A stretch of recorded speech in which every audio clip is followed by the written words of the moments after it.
Good evening and welcome to my channel Equity One, and today we are going to speak about very important news, and that's going to be about the company called Foxconn, which is going to now enter into the electric vehicle market. I've been speaking about this for quite some time now, and the automobile industry trying to make leaps and bounds with Tata Motors, Ola, and probably when you talk about Mahindra, everybody getting into the electric vehicle space, including the number one two-wheeler base, Hero Honda, the Hero Motor Corp getting into picture. I think probably everybody wants to make something out of the electric vehicle today. The capacity that we are talking about for the Indian market is huge, and since we know that the population is already looking at for some new things, there's always a demand for this electric vehicle with new products coming up everywhere. I think Foxconn is trying to make a right decision by entering into this electric vehicles. Similarly, there was a very important news talking about the Lenskart getting about 100 million capital funding from Chrysler Capital, which also shows the potentiality of the business. Now you would be able to see that one side, an edutech major like bajaj, which is defaulting on a 40 million payment. The other side, you would see that companies like the Lenskart grabbing another $100 million into funding. So somewhere, though there are some shakeups happening, the startups are not giving up. There is some new ventures, there are some new things happening in this scenario. Also, at this moment of time, I would also look into this factor that, with the amount of startups and with the amount of things that are coming into picture.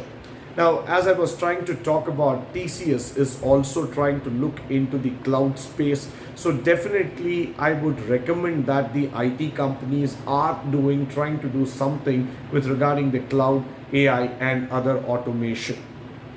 So with all these things coming into picture, we would be able to see that somewhere down the lane, the IT sector is not going to leave the gap. The IT sector is going to concentrate on cloud computing and cloud-based products to a very great extent as far as possible. And the automobile sector, which is not going to give up on the EV theory for quite some time in the coming years.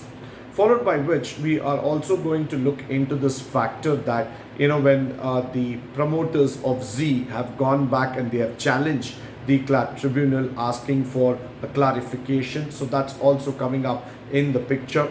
So somewhere you are able to see that there's a whole lot of changes that are happening in the corporate scenario, and the corporate India is also going through quite an amount of stagnation and also change in space altogether. Plus, the another good news which I would like to share with you today is that the Godrej property is trying to seek in a prime property space in Kolkata, which means to say that the cost of the land is definitely going up in all metro cities, and there is a huge push coming in terms of infrastructure and urban housing facility. So with all these things coming into picture, I think even the real estate and infrastructure, as I was mentioning in the previous videos, this is very, very important for all of you to concentrate. Why? Because we are not just going to look this space as an ordinary, as a common space altogether, but that's also going to be a part of an ever-growing market. So if you are in the mindset to invest in DLF, Oberoi Realty, Godrej Properties, Shobha, Prestige, all these leading names in the infrastructure and the housing sector, this would be definitely a right time, because in the coming years, their projects are really going to fetch in good amount of revenue.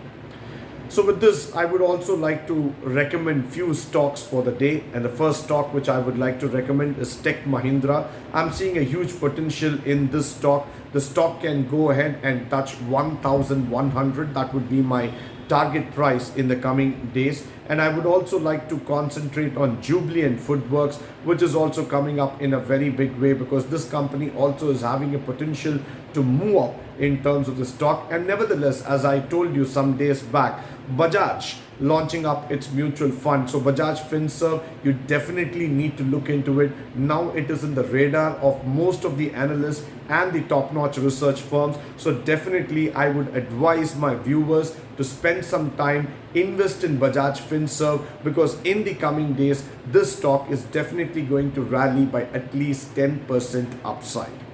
With this, I would like to come to the end of today's session. I hope and believe that all the news that I share with you would be of a great information, great value to you.